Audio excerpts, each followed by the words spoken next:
អ្នកចិត្តខាងគាត់ថាពេលដែលគាត់ផាសមកហ្នឹងគឺមានមនុស្សប្រុសម្នាក់គាត់មកទទួលដែរអញ្ចឹងណាបងមានមនុស្សប្រុសម្នាក់មកទទួលគាត់បាទក្មេងគាត់ថាក្មេងទេបាទក្មេងដែរល្បាក់គាត់អញ្ចឹងដែរណាល្បាក់គាត់ហ្នឹងប្រពន្ធបងហ្នឹងអាយុប្រហែលអាយុ19ឆ្នាំហ្នឹងបងអាយុ19ឆ្នាំទេបាទ19អញ្ចឹងរួមរស់នៅជាមួយគ្នា2ឆ្នាំបានកូនមួយបាទកូនមួយបាទអាចនឹងគាត់ទៅជាមួយនឹងបុរសម្នាក់ដែលមកទទួលគាត់ហ្នឹងឬមួយក៏យ៉ាងណាមើលទៅអាហ្នឹងខ្ញុំអត់ហ៊ានថាដែរបងតែបើតាមអ្នកចិត្តខាងគឺគាត់ឃើញអញ្ចឹងបងគាត់ប្រាប់មកឃើញអញ្ចឹងបាទបុរសម្នាក់បាទវ័យប្រហាក់ប្រហែលគាត់ហ្នឹងគឺមកទទួលគាត់បាទបងប្រុសម្នាក់បាទមានប្រពន្ធក្មេងទៅតែអាយុ19ឆ្នាំទេហើយថែមទាំងមានកូនម្នាក់ផងដែរបាទខំធ្វើការ2វេនទាំងយប់ទាំងថ្ងៃបាទយកលុយមកចិញ្ចឹមប្រពន្ធនិងចិញ្ចឹមកូនបាទ2ថ្ងៃមុនហ្នឹងគឺប្រពន្ធចាក់ចេញពីផ្ទះទៅបាត់យកកូនទៅជាមួយទៀតបាទឥឡូវនេះគាត់សំណូមពរអ្នកសារព័ត៌មាននៅក្នុងការជួយផ្សព្វផ្សាយរកប្រពន្ធគាត់និងកូនគាត់ផងចាក់ចេញពីផ្ទះបាទរយៈពេល2ថ្ងៃនេះគាត់មានចំនួនឬមួយក៏ធ្លាប់ប្រើហិង្សាជាមួយគាត់ដាក់ទៅលើគាត់ដែលគាត់មិនពេញចិត្តអីយ៉ាងណាដល់គាត់ដល់ថ្នាក់ចាក់ចេញពីផ្ទះចោលយើងណាអាចធ្លាប់អញ្ចឹងពីមុនមកហ៎អត់មានទេបងអត់មានទេច្បាស់ណាច្បាស់បងច្បាស់អត់មានទេយើងមានធ្លាប់លួចខិលខូចមានស្រីមានអីគាត់ហាមអីអត់ស្ដាប់អីឬមួយក៏យើងដើរច្រើនពេកអីមានធ្លាប់អញ្ចឹងហ៎អត់មានទេបងអត់ទេណាបាទអញ្ចឹងមកយើងស្មោះស្ម័គ្រជាមួយប្រពន្ធយើងបាទហើយធ្វើការប្រហែលពេលដែររាល់ថ្ងៃបាទធ្វើការពីពេលបងព្រឹកពេលព្រឹកទៅធ្វើរោងចក្រចេញម៉ោង4ម៉ោង6ចូលសន្តិសុខបងយាមនៅកាហ្វេខាងសាខាកបោអញ្ចឹងមកនេះហើយយើងធ្វើការ2វេនឯណោះបាទប្រពន្ធរបស់បងហ្នឹងមានធ្វើការទេរងអត់ទេបងគាត់នៅផ្ទះមើលកូនអញ្ចឹងណាបងបាទជំរាបសួរបងបាទដំបងមានឈ្មោះអីដែរបងឈ្មោះសានប៉និតបងសានប៉និតណាអាយុប៉ុន្មានឆ្នាំនេះ20ជាងបង20ជាងណាបងណា25បាទបងជួយបញ្ជាក់បន្តិចបានទេថាបងស្គាល់ប្រពន្ធបងហ្នឹងប្រហែលឆ្នាំមកហើយ2ឆ្នាំជាងបងបានរៀបអាពាហ៍ពិពាហ៍អីជាមួយគ្នាទេអត់បានទេបងតែគាត់ថាយើងចាស់ទុំគាត់ដឹងឮសងខាងចឹងណាបងចាស់ទុំសងខាងដឹងឮរួមរស់នៅជាមួយគ្នាបាទរួមរស់នៅជាមួយគ្នាហ្នឹងបានកូនប្រហែលអ្នកដែរបានកូនមួយបងកូនមួយឆ្នាំនេះកូនអាយុប្រហែលហើយអាយុមកខួបមួយខែបងមកខួបមួយខែបាទកូនប្រុសក៏កូនស្រីដែរកូនប្រុសបងកូនប្រុសបាទណាបាទនៅក្នុងថ្ងៃដែលគាត់ចាក់ចេញពីផ្ទះបាទអត់មានប្រាប់បងមួយម៉ាត់នេះតាំងពីថ្ងៃណាដែរថ្ងៃសៅរ៍ពេលល្ងាចបងថ្ងៃសៅរ៍ពេលល្ងាចបាទពេលហ្នឹងបងកំពុងតែធ្វើអីដែរធ្វើការបងធ្វើការណាបាទមកដល់ផ្ទះហ្នឹងអត់ឃើញប្រពន្ធតែម្ដងឬមួយក៏យ៉ាងណាម្ចាស់ផ្ទះជួគាត់ប្រាប់បងព្រោះគាត់ឃើញផ្ទះញ៉ៃហើយចាក់ទ្វារចោលអញ្ចឹងណាបងចាក់ទ្វារចោលហើយឃើញផ្ទះញ៉ៃបាទអញ្ចឹងក៏ឆាតទៅប្រាប់បងបាទពេលហ្នឹងបងស្លន់ស្លោមកដល់ផ្ទះមកឬមួយក៏យ៉ាងមិនដែរបងអត់ទេបងខ្ញុំទៅផ្ទះម៉ែក្មេកសួរសិននឹងខ្លាចគាត់ទៅនឹងអញ្ចឹងណាបងបាទហើយពីមុនមកធ្លាប់មានចំនួនអីជាមួយគ្នាឬមួយក៏គេអន់សពុនចិត្តអីទេបានគេចាក់ចេញពីផ្ទះគ្មានប្រាប់យើងមួយម៉ាត់អញ្ចឹងណាអត់ទេបងអត់ទេអត់មានកម្មករអីមួយគ្នាទេឆ្លោះក៏អត់ដែរបងបាទអញ្ចឹងគាត់ចាក់ចេញពីផ្ទះបាទមកទល់ពេលនេះប្រហែលថ្ងៃអីបង2ថ្ងៃថ្ងៃហ្នឹងបង2ថ្ងៃណាបងព្យាយាមតាមស្វែងរកគាត់ទេបងរតាំងពីថ្ងៃគាត់ម្ចាស់ផ្ទះគាត់ប្រាប់មកហ្នឹងបង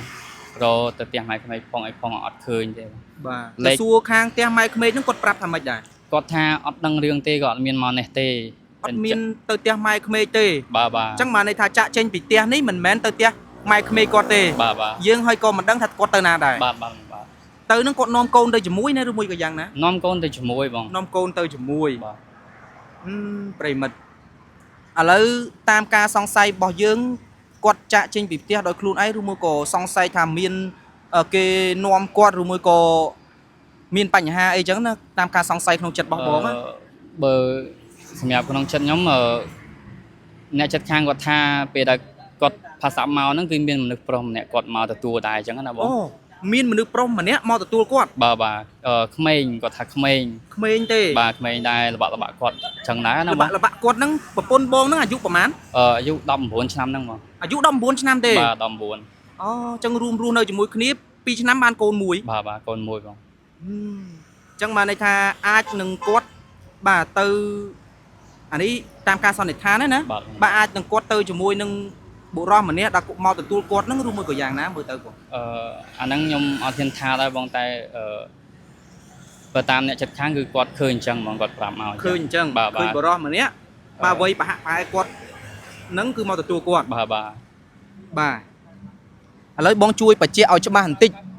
មុននឹងគាត់ចាក់ចេញពីផ្ទះបាទរយៈពេល2ថ្ងៃនេះគាត់មានបងមានចំនួនឬមួយក៏ធ្លាប់ប្រើហិង្សាជាមួយដាក់ជាមួយគាត់ដាក់ទៅលើគាត់ដែលគាត់មិនពេញចិត្តអីយ៉ាងណាដល់គាត់ដល់ថ្នាក់ចាក់ចេញពីផ្ទះចោលយើងណាអាចធ្លាប់អញ្ចឹងពីមុនមកហ៎ អត់មានទេបងអត់មានទេ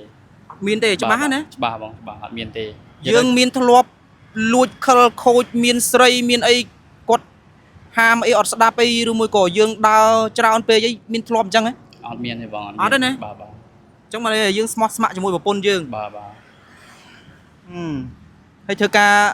ប្រហែលពេលដែររាល់ថ្ងៃបាទ ធ្វើការពីពេលបងព្រឹកពេលព្រឹកទៅធ្វើរោងចក្រចេញម៉ោង4ម៉ោង6ចូលសន្តិសុខបងយាមនៅកាហ្វេខាងសាខាកបោ អញ្ចឹងមកនេះហើយយើងធ្វើការពីរវេនឯណោះ បាទបាទបាទ តើប្រពន្ធរបស់បងហ្នឹងមានធ្វើការទេរង អត់ទេបងគាត់នៅផ្ទះមើលកូនអញ្ចឹងណាបងបាទ បាទអញ្ចឹងរឿងរ៉ាវនេះបានន័យថាប្រពន្ធរបស់បងគឺចាក់ចេញពីផ្ទះចោលបង បាទបាទ នាំយកកូនទៅជាមួយម្នាក់ទៀត